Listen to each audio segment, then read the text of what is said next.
বৰ্তমান দিনত মই আজি নিচাটোৰ পৰা আঁতৰি অহা আজি প্ৰায় 5 বছৰ অধিক হ'ল। সমাজখনে হওক বা যিখিনি ধৰি লওক আমি যিটো বিচাৰোঁ তো সেইটো হিচাপে সেইটো ধৰণে আঁকোৱালি নলয় কিছুমান জেগাত। সেইটো কাৰণে কেতিয়াবা হতাশ হৈও যাওঁ। 2 বছৰ ধৰি ক্লিন হৈ আছোঁ। এতিয়া মোৰ ভালে ঠিকেই চলি আছে। সৰু সুৰা কথাত আগত খং উঠিছিলে, আজিকালি খং নাই। প্ৰথমতে এলকহলটো হ'লে মানে অকণমান দেৰি কাৰণে ৰিলেক্স পাই যাওঁ। বাৰে বাৰে এলকহলটো লৈ থাকিলে তোমাৰ নিজৰ গাটো বেয়া হৈ থাকিব। ৰিহেবত আহিব নালাগে, মই ৰিহেবৰ পৰাই শিকি গৈছোঁ। ড্ৰাগছৰ প্ৰতি মানে তোমাৰ আকৰ্ষণটো কেনেকৈ আহিছিলে, কোনটো বয়সত আহিছিলে? মানে কৌতূহলৰ কাৰণে আৰু যিটো আমাৰ বন্ধুসকলৰ প্ৰতি যি ইনফ্লুৱেঞ্চ বুলি কওঁ, তেওঁলোকৰ প্ৰতি ইনফ্লুৱেঞ্চ হৈ তুমি ড্ৰাগছ সেৱন কৰিবলৈ আৰম্ভ কৰি দিলা আৰু এবাৰ সোমোৱাৰ পাছত ওলাবলৈ মানে দিগদাৰ হ'ল।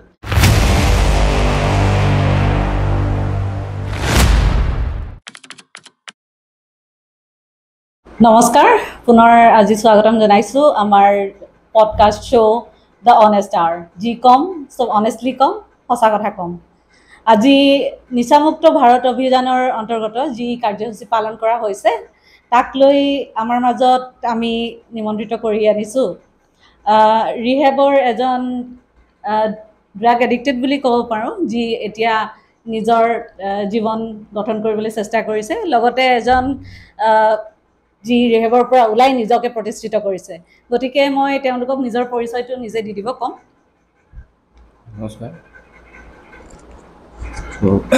নমস্কাৰ। প্ৰথমবাৰৰ বাবে এনেকৈ আহিছোঁ, হয়তো কথাখিনি ক'বলৈ অলপমান অসুবিধাও হৈছে। নতুন অভিজ্ঞতা, ভাল লাগিছে প্ৰায়। মোৰ নামটো শ্ৰী নিতুমণি হাজৰিকা, মোৰ ঘৰ তিনিচুকীয়া। তো প্ৰথমতে নিজৰ বিষয়ে ক'বলৈ গ'লে মই এজন ড্ৰাগ এডিক্ট। একচুৱেলি ক'বলৈ গ'লে ড্ৰাগ ইউজাৰ বুলি ক'ব নাযাওঁ। বৰ্তমান দিনত মই আজি নিচাটোৰ পৰা আঁতৰি অহা আজি প্ৰায় 5 বছৰ অধিক হ'ল। সেইটো কাৰণে আজি খুলি ক'ব পাৰিছোঁ বা মানুহৰ আগত ক'বলৈ অলপমান সংকোচ হ'লেও মানে ধৰি লওক ভিতৰৰ পৰা সেই বস্তুটো নাহে যে মই আগতে ড্ৰাগছ লৈছিলোঁ, এতিয়া ক'বলৈ বা পিছ হুকি যাবলগীয়া এনেকুৱা হোৱা নাই। কিন্তু তথাপিও যিটো হিচাপত সমাজখনে হওক বা যিখিনি ধৰি লওক আমি যিটো বিচাৰোঁ তো সেইটো হিচাপে আমাক সেইটো ধৰণে আঁকোৱালি নলয় কিছুমান জেগাত। তো সেইটো কাৰণে কেতিয়াবা হতাশ হৈও যাওঁ। তো তথাপিও তো অতীতত যিখিনি বস্তু ঘটি আছিলে নিজৰ জীৱনটোক লৈ, নিচাটোৰ কাৰণে, ড্ৰাগছ লোৱাৰ কাৰণে, তো সেই বস্তুখিনিৰ পৰা বহুত দূৰত, তো বহুত তাক লৈ মানে নিজকে নিজে গৌৰৱ কৰোঁ বুলি ভাবোঁ আৰু। নমস্কাৰ, মই বিকিদেৱ, ডিব্ৰুগড় চাটলিপাৰা। কি ক'ম, মই এলকহলিক আছিলোঁ, বৰ্তমান নাই। ঠিক আছে, 2 বছৰ ধৰি ক্লিন হৈ আছোঁ। তো মোৰ হিচাপত যে ছাবষ্টেঞ্চটো মানে আমাৰ জীৱনৰ লক্ষ্যটো এইটো যিকোনো কামত মানে আমি যে ভাবোঁ যে কিবা এটা ডিপ্ৰেশ্যনত আছোঁ, কিবা এটা কাম হোৱা নাই, হ'ব বুলি ভাবিম, সেইটো কাৰণে ছাবষ্টেঞ্চ লৈ কিনি এইটো টাইমটো পাছ কৰি থকাটো আমাৰ লাইফটো নহয়। এইখিনি মই এই 2 বছৰত পূৰা ভালকৈ বুজি পাই গৈছোঁ দেই। তো এতিয়া মোৰ ভালে ঠিকেই চলি আছে। সৰু সুৰা কথাত আগত খং উঠিছিলে, আজিকালি খং নাই। তো এইখিনি মই গোটেইখিনি মই মানে ৰিকভাৰ কৰিব পাৰিছোঁ এই 2 বছৰৰ ভিতৰত। এই 2 বছৰটো মোৰ ভালেই গৈছে আৰু মই মানে আগলৈ আৰু ভাল হৈ মানে থাকিব বিচাৰিম। প্ৰথমতে লাগিছিলে যে এলকহলটোৱে মানে আমাৰ মেইন। এলকহলটো হ'লে মানে অকণমান দেৰি কাৰণে ৰিলেক্স পাই যাওঁ, অকণমান দেৰি কাৰণে চিন্তাধাৰা গুচি যায়, অকণমান দেৰি কাৰণে আমি বেলেগ এটা মানে হেৰিলৈ গুচি যাওঁ। কিন্তু একচুৱেল এইটো নহয়। এইটো মই কেনেকৈ গম পালোঁ, মই যেতিয়া ৰিহেবৰ ট্ৰিটমেণ্টত আছিলোঁ, মোক ট্ৰিটমেণ্ট কৰাৰ সময়তে এইখিনি মোক গোটেই ৰিহেবৰ মানুহখিনি গোটেইখিনি মানে বুজাই কৈছে কেনেকৈ থাকিব লাগে, কেনেকৈ এইখিনিৰ পৰা দূৰত থাকিব লাগে, আৰু এইখিনিৰ পৰা দূৰত থাকিলে কেনেকৈ মোৰ স্বাস্থ্যটো, কেনেকৈ মোৰ ডিপ্ৰেশ্যন, ফ্ৰাষ্ট্ৰেশ্যন, এইবিলাক বস্তু কেনেকৈ নিজে নিজে আঁতৰি যায়, এইখিনি মোক গোটেই 2 মাহ 3 মাহৰ ভিতৰত মোক গোটেই ৰিহেব চেণ্টাৰত শিকাইছে। তো শিকোৱাৰ পিছত মই যেতিয়া তাৰ পৰা ওলাই আহিছোঁ, ওলাই অহাৰ পিছত মই মোৰ পাৰ্চনেল লাইফ যিটো মই এতিয়া হেৰি কৰি আছোঁ, তাতে মই এইবিলাক ইউজ কৰিছোঁ। যে ছাৰে মেডামে যেনেকৈ মোক তাত কৈছিলে যে বাহিৰত গ'লে কিবা সৰু সুৰা এটা টেনশ্যন থাকিলে পটকৈ তুমি গুচি নাযাবা, লগৰখিনি কিবা এটা ফূৰ্তি কৰি আছে, সেই ফূৰ্তিটো লৈ আকৌ তুমি ঘূৰাই নানিবা এইটো বস্তু। ঠিক আছে, মানুহৰ জীৱনত সদায় সুখ দুখ থাকেই। তো সেইটো কাৰণে বাৰে বাৰে এলকহলটো লৈ থাকিলে তোমাৰ নিজৰ গাটো বেয়া হৈ থাকিব, নিজৰ চিন্তাধাৰাটো বেয়া হ'ব, আগুৱাই নাযাবা। এইখিনি মই ফ'ল' আপ কৰিছোঁ। ফ'ল' আপ কৰাৰ পিছত মই ভাল পাইছোঁ। ভাল পোৱাৰ পিছত মই আজিৰ ডেটত বহুত ইনক্ৰিজ কৰিছোঁ। যিখিনি ইনক্ৰিজ মই এলকহলিক থাকোঁতে আফটাৰ দেন 10 বছৰত মই যিখিনি ইনক্ৰিজ কৰিব পৰা নাই মই 2 বছৰত কৰিছোঁ তো এইটো কাৰণে মই গোটেই ৰিহেবৰ যিমান মানে ষ্টাফ মেম্বাৰ আছে আমাৰ মেম আছে বিশেষকৈ মৃদু মেমক মই বিশেষকৈ ধন্যবাদ জনাব বিচাৰিছোঁ দেই সেইটো কাৰণে মই আৰু এটা মেছেজ দিব বিচাৰিছোঁ যে ৰিহেবত আহিব নালাগে মই ৰিহেবৰ পৰা শিকি গৈছোঁ ৰিহেবলৈকে আহিব নালাগে আমি যদি ষ্টাৰ্ট বা চেষ্টা কৰোঁ তো আমি ঘৰত থাকিও কৰিব পাৰিম কেতিয়াবা এটা সহায় লাগে ৰিহেবৰ মানুহৰ লগত টাচ থাকিলে মই চাইছোঁ মই 2 বছৰ যে এইটো পাৰ কৰিলোঁ এই 2 বছৰ মই গোটেই ৰিহেবৰ মানুহৰ লগত টাচত আছিলোঁ কিবা এটা প্ৰব্লেম হয় কিবা এটা সৰু সুৰা কথা হয় কেতিয়াবা ধেমালি হয় আমি সদায় টাচত থাকোঁ তো সেইটোত মানে মোৰ এটা প্ৰায়ভাগ এটা মোৰ মানে বন্ধুৰ জগাটো মানে আমাৰ ৰিহেব চেণ্টাৰে ল'লে কিবা এটা সৰু সুৰা কথা হ'লেও মই মেমক ফোন কৰোঁ মেম এনেকৈ হৈছে কি কৰোঁ তুমি এইপিনে গুচি যোৱা মাইণ্ড ফ্ৰেছ কৰা আকৌ দেখিবা ৰাতিপুৱা হৈ যাব সেই বস্তুটো মই যেতিয়া এলকহলিক হৈ আছিলোঁ তেতিয়া নাছিলে কাৰোবাৰ পৰা সেই বুদ্ধিটো মই নাপাইছিলোঁ কিন্তু এতিয়া এইখিনি বুদ্ধি বা এইখিনি মই মানে জ্ঞান মোক চেণ্টাৰৰ পৰা পাই যাওঁ মই ৰিহেব চেণ্টাৰৰ পৰা পাই যাওঁ মই এইটো কাৰণে বিশেষকৈ টাচত থাকোঁ যেনেকৈ মানুহ যদি আমি আমাৰ একচুৱেল ক'ব গ'লে আমাৰ যিমানখিনি মানে পেচেণ্ট আছিলে যিবিলাক মানে ওলাই অহা পেচেণ্টবিলাক চবৰ কাৰণে ছাৰে আৰু মেডামে এটা গ্ৰুপ খুলি থৈছে এই গ্ৰুপত আমি সদায় আমাৰ JFT ছাৰে পঠায় জাষ্ট ফৰ টুডে এটা আহে এইটো আমি ফ'ল' কৰোঁ তাৰপিছত কোনে ক'ত আছে কি কাম কৰি আছে তো আমাৰ এইটো মানে এটা চেনেলাইজ টাইপ হৈ থাকে ভাল লাগে এইটো এটা গ্ৰুপিং কৰি আছে তো এইটো বিশেষকৈ আমাক বহুত সহায় কৰে আমি তাৰমানে কেতিয়াবা কল কৰিব সময় নাপাওঁ কেতিয়াবা বাইকত থাকোঁ ফোনটো উঠাব নোৱাৰোঁ তো আমি কি কৰোঁ যেতিয়া আমি সময় পাওঁ জাষ্ট হোৱাটছআপটো উঠাওঁ তাৰপিছত জাষ্ট ফৰ টুডেটো চাওঁ তাৰপিছত চাই যাওঁ কোনোবাই কমেণ্ট পাছ কৰি আছে কি কৰি আছে নকৰি আছে এই তাতে আমাৰ এইখিনি গোটেই চলিউশ্যনবিলাক আহি যায় তো এইটোৱে আৰু কথাটো শুনি ভাল লাগিলে এতিয়া মই আমাৰ ভাইটিৰ লগত আছে ভাইটি বুলিয়ে কৈছোঁ ভাইটিৰ পৰা জানিব বিচাৰিম যে তুমি ড্ৰাগছৰ প্ৰতি মানে তোমাৰ আকৰ্ষণটো কেনেকৈ আহিছিলে কোনটো বয়সত আহিছিলে তো বৰ ভাল প্ৰশ্ন এটা কৰিছে কথাটো হ'ল ড্ৰাগছৰ প্ৰতি আকৰ্ষিত কেনেকৈ হৈছিলোঁ বুলি ক'বলৈ সঠিককৈ ক'বলৈ গ'লে বহুত পিছলৈ যাব লাগিব আৰু হয়তো মেইন পইণ্টটো মই এতিয়াও বহুত ভাবি উলিয়াব লাগিব কথাটো হ'ল মই যেতিয়া খুব সৰু আছিলোঁ তো প্ৰথম ষ্টাৰ্টিঙৰ পৰা ক'ব লাগিব কথাখিনি ক'বলৈ গ'লে তো প্ৰথম অৱস্থাত মই তেনেকুৱা নাছিলোঁ যিখিনি ধৰি লওক নিজৰ মাক দেউতাকে বা নিজৰ ফেমিলিত যিখিনি মানুহ থাকে তো মোক লৈ যিখিনি আশা আছিলে সপোন আছিলে যিখিনি মোৰ কৰ্তব্য আছিলে যিখিনি যেনেকৈ কৰিবলগীয়া আছিলে তো মই সেইটো ধৰণে পালন কৰি গৈছিলোঁ তো পঢ়া শুনাটো ঠিক আছিলোঁ চব বস্তুতে আগ্ৰহী আছিলোঁ খেলা ধূলাৰ পৰা আদি কৰি যিখিনি ধৰি লওক সামাজিক ক্ষেত্ৰত যিখিনি মই স্থান পাইছিলোঁ মোৰ ক্ষেত্ৰত তো সেইখিনি জেগাটো মোৰ প্ৰায় ঠিকেই আছিল তো লাহে লাহে এনেকুৱা হ'ল মই যেতিয়া অলপমান ভাই বন্ধুবিলাক অলপ মানে বাঢ়িব ধৰিলে তো চখবিলাক অলপমান বেলেগ টাইপ হ'ল তো এনেকুৱা হ'ল তো চিন্তাধাৰাবিলাক অকণমান বেলেগ হ'ল সলনি হ'ল তো এইটো কাৰণে ক'বলৈ গৈছোঁ কাৰণ মই প্ৰায় 3-4 বছৰমান মই ড্ৰাগ এডিক্ট যিবিলাকে ইউজ কৰি আছিলে সেইখিনি সময়ত তো সিহঁতৰ লগতে প্ৰায় থাকোঁ কিন্তু মই সেই বস্তুটো ইউজ কৰা নাছিলোঁ মোৰ এটা ভয় আছিলে মই সৰুৰ পৰা শুনি আহিছিলোঁ যে এই ড্ৰাগছ বস্তুটো কিমান মাৰাত্মক হ'ব পাৰে মই হয়তো ভালকৈ দেখা নাই কিন্তু মোৰ ভিতৰৰ পৰা এটা আছিলে যে মই এই বস্তুটো মই ল'ব নোৱাৰোঁ কাৰণ কেলৈ সিহঁতে চাগে বহুত টকা থকা ঘৰৰ মানুহ তো মোৰটোতো সিমানখিনি সামৰ্থ্য নাই তো মই এই বস্তুটো কিনি বা মই এনেকৈ মেনেজ কৰি খাব নোৱাৰিম সেনেকুৱা এটা অলপমান মনত আছিলে তো সেইটো কাৰণে হয়তো মই বহুত দিন বাচি থাকিলোঁ এই মানে ড্ৰাগছ জাতীয় বৰবিহটোৰ পৰা তো লাহে লাহে কি হৈ গ'ল মই নিজেই গম নাপালোঁ একচুৱেলি মই প্ৰথম অৱস্থাত ড্ৰাগছটো যেতিয়া লৈছিলোঁ তো মই ক'বলৈ গ'লে মই বস্তুটো টেষ্ট কৰিবলৈ লৈছিলোঁ যে খাই কেনেকুৱা লাগে ড্ৰাগছটো ল'লে একচুৱেলি হয় কেনেকুৱা তো মই তো মই প্ৰথম দেখিছিলোঁ মানে ধৰি লওক এতিয়া তো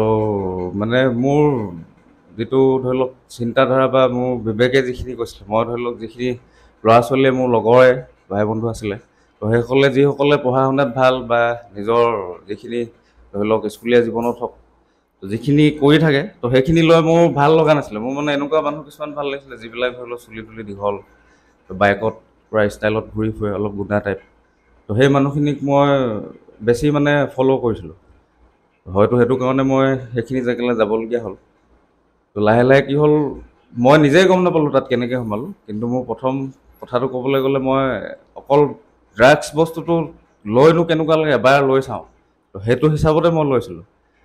তো সেইটো কাৰণে মোৰ ফালৰ পৰা মানে সকলোকে মই এইটোৱে ক'ম, যিখিনি ধৰি লওক আজি বহুত সৰু সৰু ল'ৰাই, মই যিটো বয়সত ধৰি লওক ড্ৰাগছটো লৈছিলোঁ, তো তাতকৈ বহুত কম বয়সতে আজি যিমানখিনি পাই আছোঁ মই নিজে দেখিছোঁ, খুব কম বয়সৰ ল'ৰা বা ছোৱালীয়ে ল'বলৈ লৈছে।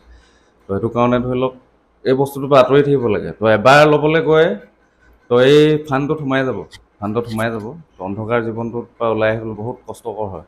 তো সেইখিনি মই নিজে ভুক্তভোগী।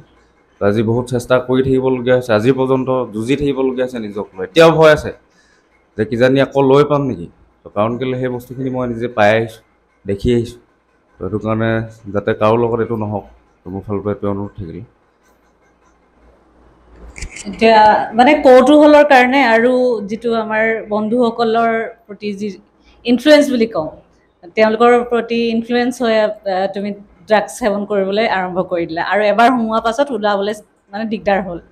এতিয়া এই ড্ৰাগছটো যেতিয়া লৈছিলা, এইটো কেনেকুৱা ধৰণৰ আছিলে? মানে কেইবা প্ৰকাৰৰ আমি জানো যে আছে বা শুনিছোঁ নামটো, যদিও দেখা নাই। এতিয়া কিছুমানে ইনজেকশ্যন মাৰে, LSD বুলি কয়, কোকেইন, হেৰইন, মানে সহজে উপলব্ধ হোৱা কোনটো হয়?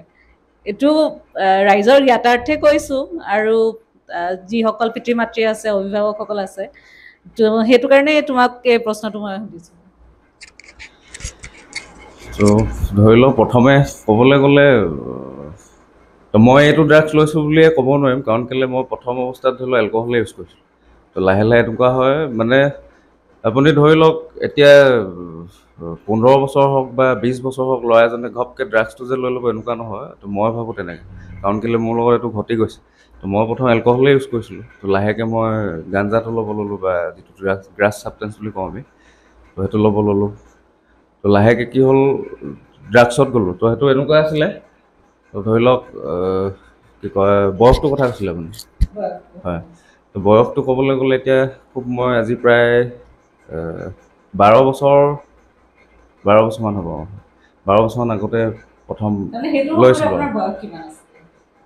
মোৰ ধৰি লওক আজি 22 বছৰ, 21 বছৰ তেনেকুৱা সময়ত। তো মই প্ৰথম লৈছিলোঁ আপোনাৰ যিটো ব্ৰাউন চুগাৰ।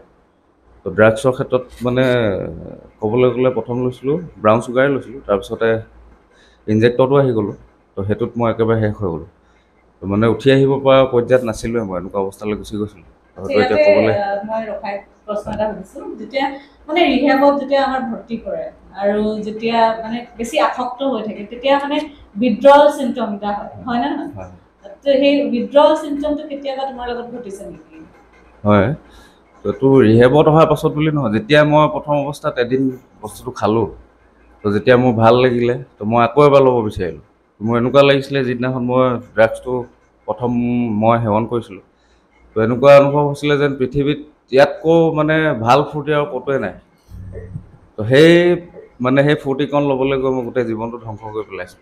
তো সেইটো কাৰণে তো মই তেতিয়াই অনুভৱ কৰিছিলোঁ, তো যেতিয়া মই পাছত আকৌ ল'বলগীয়া হ'ল, তো মই প্ৰথম গম পোৱা নাছিলোঁ। তো ড্ৰাগছটো ল'লোঁ, 2-3 দিন ল'লোঁ, তাৰপিছত গুচি আহিলোঁ মই। কেতিয়া অনুভৱ কৰিলে যে ড্ৰাগছটো মোৰ কাৰণে বেছি অপকাৰী হৈ গৈছে? সেইটো কেতিয়া উপলব্ধিটো আহিলে? সেইটো ধৰি লওক খুব বেছি মোৰ এমাহমানৰ ভিতৰতে মই সেইখিনি প্ৰমাণ পাই গ'লোঁ, নিজৰ লগত ঘটিলে। তো এনেকুৱা হৈ গ'ল, মই প্ৰায় আপোনাৰ 10-15 দিনে ইউজ কৰিলোঁ। তো তাৰপিছত কি হ'ল, মই বিশেষকৈ ইমান গম পোৱা নাছিলোঁ যে এই বস্তুটো মই যদি সেৱন নকৰোঁ বা নলওঁ, যে মই ইমানখিনি কষ্ট পাম। তো যেতিয়া মই বস্তুটো গুচি আহিলোঁ, যিটো জেগাত মই ইউজ কৰিছিলোঁ, তাৰপৰা যেতিয়া মই ঘৰলৈ গুচি আহিলোঁ, তো সেইখিনি টাইমত এনেকুৱা হ'ল, মোৰ মানে পাতলা পায়খানা হ'ব ল'লে, গা চাবিলাক ঠিক নলগা হ'ল, চৰ্দি লাগে, জ্বৰ লাগি থাকে, এবাৰ ঠাণ্ডা লাগে, গৰম লাগে। তো মই অনুভৱ কৰিছিলোঁ যে মই বেমাৰ হৈছে চাগে মোৰ। কিন্তু মই ভাবি পোৱা নাই যে মই এই ড্ৰাগছটো লোৱাৰ কাৰণে মোৰ লগত এনেকুৱা হৈছে। তো তেনেকুৱা হৈছিলে প্ৰথম অৱস্থাত, সেইখিনিতে মই গম পাইছিলোঁ। তো লাহে লাহে যেতিয়া বুজি পালোঁ যে এইটো বস্তু মই নোখোৱাকৈ থাকিব নোৱাৰোঁ, তো মই বহুত চেষ্টা কৰিছিলোঁ, কিন্তু মই পৰা নাছিলোঁ। তো ধৰি লওক মই বহুত চাইকেট্ৰিকৰ ওচৰতো গৈছোঁ, ডক্টৰক দেখাইছোঁ, তো যিটো হিচাপে চিকিৎসা ল'ব লাগে সেনেকৈও লৈছোঁ, মেডিচিন পাতি ইউজ কৰিছোঁ। কিন্তু কি হয়, 2-এদিন ৰখি দিওঁ কষ্ট কৰি, তো আকৌ সেই বস্তুটোলৈ যাবলগীয়া হয়। তো এই বস্তুটোৰ পৰা মই ধৰি লওক মোৰ মানে বহুত দীঘলীয়া হ'ব ক'বলৈ গ'লে। তো মানে এই জীৱনটোত মই বহুত বছৰে যুঁজি থাকিলোঁ। তো বহুতে ধৰি লওক প্ৰথম অৱস্থাততো ঘৰৰ মানুহেও গম পোৱা নাছিলে। তো লাষ্টত ওচৰ চুবুৰীয়াৰ পৰা আদি কৰি মোৰ মানে এনেকুৱা হ'ল থানাটো নাজানিবলৈ নাই। তো শেষ পৰ্যায়ত মানে এনেকুৱা হ'লগৈ, তো মই ধৰি লওক মই নিজে পইচা মেনেজ কৰিবৰ কাৰণে মই নিজে বিকিবলগীয়া হৈছিলে, এনেকুৱা পৰ্যায়লৈ পাইছিলোঁ। আজি ক'বলৈ লাজো লাগে কিছুমান জেগাত, তো যিটো সঁচা ক'ব লাগিব, কাৰণ কেলৈ আজি উঠি অহা প্ৰজন্ম মোৰ নিচিনাকৈ যাতে কোনো সোমাই নাযাওক তেনেকুৱা এটা পৰিস্থিতিৰ সন্মুখীন নহওক। কাৰণ কেলৈ বহুত মোৰ লগৰ ল'ৰাই দেখিছোঁ যিখিনি ইউজ কৰি আছিল, তো বহুত লগৰ ল'ৰাই হেৰাই গ'ল এই বস্তুটোৰ পৰা। সেইটো কাৰণে কথাখিনি খুলি কৈ দিছোঁ আৰু। এতিয়া মই বিকিদাৰ ফালে আহিছোঁ। বিকিদা, আপোনাৰ যেতিয়া পুনৰুদ্ধাৰ হ'ল সেই সময়ছোৱাখিনি আমি বুজি পাইছোঁ বাৰু, কিন্তু সেই পুনৰুদ্ধাৰৰ পাছত যেতিয়া আপুনি এখন নতুন সমাজত আহিছে, আপোনাক সমাজখনে কেনেকৈ আদৰি লৈছে, মই সেইটো জানিব বিচাৰিছোঁ। মই ষ্টাৰ্টিঙত যেতিয়া তাৰ পৰা ওলাই আহিছোঁ, ছেম কুৱেশ্যন মোৰ মাইণ্ডত ঘূৰি আছিলে। মই গৈ আছোঁ, কেনেকৈ সিহঁতি মোক আঁকোৱালি ল'ব। তো ফাৰ্ষ্ট অফ অল মোক ইমান হেৰি খোৱা নাই, কেলৈ মই ওলাওঁতে মোক এটা কথা কৈছিলে মেমে, এই ওলাই গৈছা, ওলাই যোৱাৰ মাজত তুমি 5টা মানুহ পাবা। বেচিকলি তুমি 5টা মানুহ পাবা, 4টা মানুহ তোমাৰ অপজিটত থাকিব। 4টা মানুহ 4টা কথা ক'ব। যেনেকৈ এক্সাম্পলো দিছিলে, 4টা মানুহৰ ভিতৰত 3টা মানুহ ক'ব হে 2 দিন 3 দিন, আৰু এটাই ক'ব চাম কিমান দূৰ।